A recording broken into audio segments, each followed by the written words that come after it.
Gambling has a long-standing association with corruption.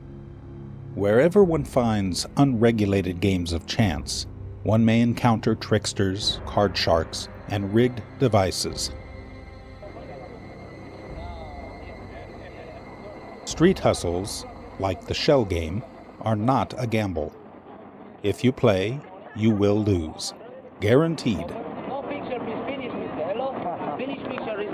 No, make picture. I'm not my good thing. Societies have recognized the harm facilitated by human vices, and have created laws in an attempt to restrict or even eliminate them.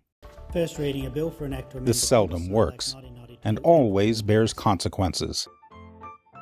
For example, the U.S. Prohibition law of the early 1900s did not stop the distribution and sale of alcohol as intended.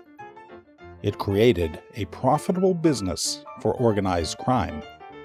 Mobsters made a fortune on bootlegged alcohol, prostitution, and gambling. Each vice supported the others. Hidden saloons called speakeasies frequently included brothels and gambling facilities that took elaborate measures to evade the authorities.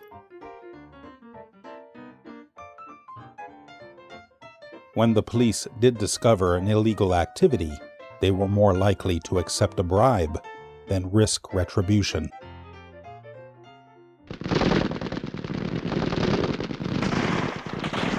The violence exhibited between rival gangs competing for territory in Chicago and New York City became headline news nationwide. Reprisals were often deadly. But increased pressure from the Federal Bureau of Investigation finally forced the rivals to ally against their common foe, to form syndicates and expand westward.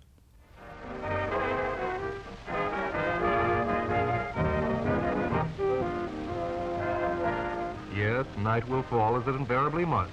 Celestial stars will smile down upon the motion picture luminaries, and dusk will envelop the most glamorous city in the world, Hollywood. After World War II, the mob bosses sent an enforcer named Benjamin Bugsy Siegel to establish a foothold in the movie capital of the world. Bugsy enjoyed the Hollywood scene with its glamour and celebrities.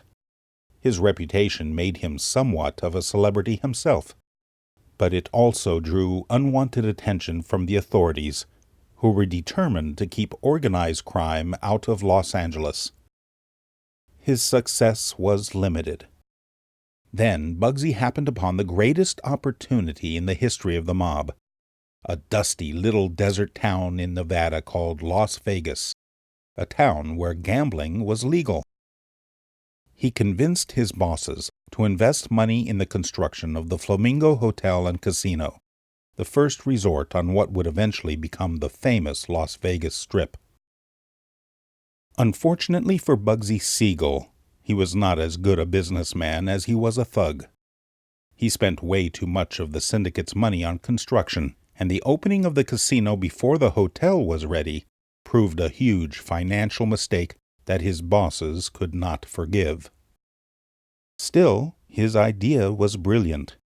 The Flamingo later became profitable, immensely so. Other casinos financed with mob money soon followed, and the rest, as they say, is history. A small desert town near the California and Nevada border, within driving distance of Los Angeles, became an entertainment destination where the games were regulated, where alcohol flowed like the Colorado River, where great entertainers headlined elaborate shows,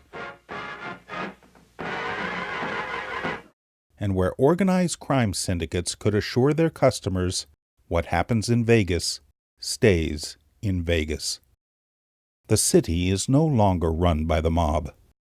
The resorts are now owned and operated by international public corporations whose stocks are available to investors everywhere. If you are part of a pension plan, chances are that you own a personal stake in gambling stocks like MGM Resorts International, Caesars Entertainment, and Wynn Resorts. Corporate structure and scrutiny, however, do not eliminate corruption. The morals of a culture can be corrupted by the very presence of vices, whether hidden in darkness or brightly displayed in the open.